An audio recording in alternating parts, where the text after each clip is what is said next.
What's going on, everybody? It's AG here. It's time to reveal my still too early post-spring Big Ten power rankings. We've had some movement since my way too early power rankings. So with that being said, let's go ahead and get started.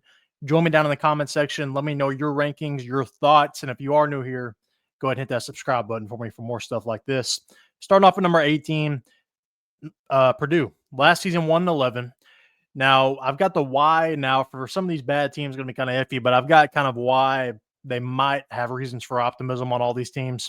So first off, for Purdue, hasn't been very good as of late, but they have a coaching change. Barry Odom coming in after a successful stint at UNLV. You may remember him back from at Missouri. Did pretty good there. They've got Malachi Singleton coming in at quarterback from Arkansas. So they've got talent there, but Purdue, it's going to take a little bit to overhaul this roster. I think Barry Odom can kind of get them out of the cellar, but I don't think they're going to necessarily win a Big Ten championship ever. Number 17, Maryland. Last season, 4-8. Mike Locksley has done a pretty good job as head coach. It's tough to win at Maryland, especially in the Big Ten. They really don't fit. If they were still in the ACC, they might have a little better chance. But again, I just don't like their chances here. Pretty disappointing last year. He has ups and downs. You know, they're usually pretty consistent. Like they're going to be around 500-ish. And I think he does more with lack of talent, but looking at their roster this year, I don't really see much for optimism. They've got Justin Martin coming in at quarterback from UCLA, so we'll see how that works out, but I don't see much happening. Number 16, Rutgers. Pretty disappointing for me last year. Went 7-6. I thought they would have been a lot better. I kind of thought they were a playoff sleeper. Some reasons for optimism for them. Greg Schiano, obviously number one as head coach, has done good. He's actually done really good these last couple of years and being pretty consistent, and a big reason for that is gone and running back Kyle Monunga. I thought he was really good and borderline Heisman potential a couple years ago. But again, if they couldn't win much with him at running back, they're probably not going to win much without him. So Rutgers, I think they'll drop a little bit. Number 15, Northwestern. I see them moving up a little bit. They've got Preston Stone coming in at quarterback. You may remember him from SMU. Was a starter a couple years ago there and at the beginning of last year before he lost his job to Jennings. So I think they'll be improved a little bit. And then they got their leading tackler coming back on defense in Mac Uline. And again, they had a couple years ago where they were actually pretty solid. I think they had 8 wins maybe.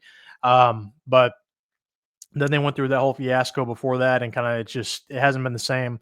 So I think they'll be a little improved, but not too much. So they're going to be towards the bottom for sure. 14, Indiana. I know they made the playoff last year, but they're losing a ton. And I think they just kind of strike while the iron's hot last year. We saw what happened to them in the playoff. They went 11-2 last year. Yes, Curt Cignetti does win, whether it's at James Madison or at Indiana last year, but they lose a lot from that roster. And we saw once they got there that it might have been a little favorable schedule as far as why they were as good as they were. Now, they do bring in Fernando Mendoza from Cal, put up some pretty good numbers at quarterback. He's getting some first-round draft buzz for next year. Now, the thing with that is he was putting up good numbers kind of in the ACC. So, again, the ACC is a completely different animal from the Big Ten, and those Big Ten defenses are going to be tough. We'll see on Indiana. I kind of hold off judgment on them being this low. They could rise up, but again, right now I just don't see too much. Number 13, Michigan State. You'll remember Oregon State's head coach came over here to Michigan State. Last year was his first year, 5-7. Now, they do return some of their key guys, their quarterback, Aiden Chiles, and they return Nick Marsh, their leading receiver. So I think they'll be improved. I think they could even be higher than this. So I could see Michigan State being a little better. Jonathan Smith, I think is their head coach's name. He's done a good job in the past at Oregon State, so we'll see what we can do at Michigan State. But as of right now, I've got them at 13, but they definitely could move up. Also, if you hear storms in the background, it's kind of storming right now. So ignore that. Ignore that if you can, if you hear it.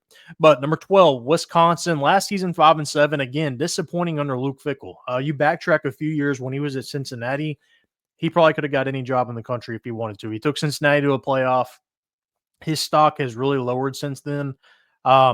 Why are they here? Why do they have reasons for optimism? Number one, Luke Fickell. Like I said, he has won and won a lot at Cincinnati, but at Wisconsin, it just hasn't worked yet. They bring in some key D-line transfers, so that D-line is going to be able to get after it. They're going to be versatile. They're going to have depth, so they can rotate guys in on like nickel packages and really get after teams. So their D-line and their front seven on defense, I think, is going to be good. But offensively, they got to figure out how to have some type of downfield passing game. We'll see. Last year, I thought Tyler Van Dyke might be the answer, but he's so injury prone, it just wouldn't happen. So we'll see. But Wisconsin could move up. They could move down, which is really questionable to me. I wouldn't be shocked if Lou Fickell goes somewhere else because it's not really working in Wisconsin. Number 11, Washington. They could be higher than this, I think, but last season 6-7. They've got their backfield back, and Damon Williams Jr. pictured here, and then Jonah Coleman at running back put up close to 1,000 yards last year. Williams is a really good dual threat guy, kind of a pure athlete at quarterback, and I think Washington has some potential. Now, the thing with them is, again, adjusting to that Big Ten as far as from the Pac-12, I thought might be an issue, and it kind of was year one. They obviously lost their coach to Kalen DeBoer to Alabama. So given their head coach a little more, Jedd Fisch, a little more time to kind of get things going, I think he might get things in the right direction because, again, having your backfield, your quarterback and running back is definitely a key thing to have, especially when they have some talent. So I think Washington could sneak up on some people this year. Number 10, UCLA. They're kind of a question mark for me. Last season, they were 5-7. But they had some solid losses. Looking back at their schedule, they really didn't lose too many bad games, and they weren't just completely demolished in the games they did lose. But in even the games they were kind of beat a little more, it was to the good teams, so they were solid L's. They also bring in Nico Iamaleava from Tennessee. We'll see how that works out. I'm not super big on Nico. He is a winner. I'll give him that one. He's won a lot of ball games at Tennessee, but his stats just didn't jump off the page for you. Or if you were just watching him, it didn't jump off the screen as far as just looking at him potential wise. So we'll see. I'm curious to see how his fit is there at UCLA. Cause again, he won at Tennessee, but were they winning because of Nico? That I don't know. So I got them at number 10 right now. Number 9, Iowa. This hurts me to put them this low because I'm a big Iowa guy. Kirk Ferentz is an awesome head coach. He does really good things. But last season they were 8-5 and they lose a lot. They lose their running back, Caleb Johnson. Lose their 2 leading tacklers. Number 1, Jay Higgins, linebacker, was a stud. Reason for optimism, though, Mark Gronowski coming in from the FCS ranks. We'll see how that can translate. Made the national championship there last year. He has won a lot of ball games, but can he win in the Big Ten? We're going to find out. But again, if they couldn't get over the hump and make the playoff with Caleb Johnson and Jay Higgins, I don't know if it's going to happen with this roster. So I've got Iowa a little low right now. We know Kirk Ferentz is eventually going to have them in the top 25. That's just what Iowa does. Iowa, gets there, but they can't really get over the hump. That's what Maryland does, crab cakes and football. But Iowa, I don't know. I've got them number 9 right now. They could rise up a little bit because Kirk Ferentz does get more with less, but I don't know. I don't see it happening. Number 8, Minnesota. Last season, 8-5, kind of an underrated 8-5 year. Why are they here? PJ Fleck, their head coach, has done a ton of good things. He wins ball games, really consistent, 7-8 wins with Minnesota with, worse, lesser rosters. But they return their backfield, which I think is going to help them be a little improved this year. I'm not saying they're going to challenge for a playoff spot, but top 25-ish maybe. PJ Fleck, if you don't remember, was at Western Michigan back when they had Corey Davis. Won a lot of ball games there. He's won pretty good at Minnesota rowing the boat. And I think they'll be improved this year. I think they could be a top 25 team. Number 7, Nebraska. Last season, 7-6. Started off kind of hot, got at the top 25. Dylan Raiola, the Pat Mahomes wannabe, actually is pretty good. I know he gets a lot of crap for that, but he's actually not bad. And another reason, Matt Rule. All right, he has turned multiple programs around, Temple, Baylor, and it always happens in the third year. Each one of his third years at Temple and Baylor, they won double-digit games. So that's why I think Nebraska has that potential this year. I think they're going to be a top 25 team. Nebraska team to watch out on if you're looking for a sleeper in the Big Ten. Number 6, this might be a little low, but I've got Oregon at number 6. Last season, 13-1. Dan Lanning has won really consistently at Oregon. I'll give it to him. I kind of thought they might struggle. I know Oregon wins no matter who's the coach, but I thought they might struggle with that transition to the Big Ten. They didn't. Really good job for him last year, and they kind of earned some more respect from me. Transfer talent is kind of going to be the key here. You've got Makhi Hughes coming over from Tulane at running back. You've got Donte Moore at quarterback taking the reins, formerly at UCLA. They're going to rely on those guys in the backfield. Now, the thing with that is when Donte Moore was at UCLA, they were in the Pac-12. Makhi Hughes coming over from the American Conference. Can a backfield from the American and Pac-12 transition to the Big Ten have success? I don't know. That offense, they lost a ton of guys from last year. Their quarterback, running back, receivers. They lost a lot of guys. Tight end, D-line, lost a ton of dudes from that number one ranked team last year. So how big the drop-off is going to be, that's kind of the question. So right now I've got them penciled in at number 6. Number 5, USC. Might be a little high, but I'm a Lincoln Riley believer. Last season, 7-6. But despite that record, it's not that bad. Okay. So number 1, their quarterback, Jayden Maiva, only lost one game. He's 3-1, and that one loss was to Notre Dame. And speaking of Notre Dame, that was USC's only loss by more than a touchdown. So 5 of their games were all within single digits. So they're within a hair of actually being a double-digit win team last year. I think they get over the hump a little bit this year. I think Lincoln Riley gets adjusted from USC, adjusted to the Big Ten. I think they kind of creep up the leaderboards here in the Big Ten. They'll be a top 25 team this year, I think. All right, number 4, Illinois. Last season, 10-3. Really underrated 10-3. If they would have beat Minnesota, they would have probably been in the playoff because I think their only losses were to Oregon and Penn State, I believe. So they probably would have been in the playoff if they were, 11-2. But why are they here? Bret Bielema, good head coach, has won multiple places, whether it's Wisconsin, whether it's Arkansas, whether it's here at Illinois. They've got their quarterback back, Luke Altmaier. Not the most impressive stats, but he is a winner.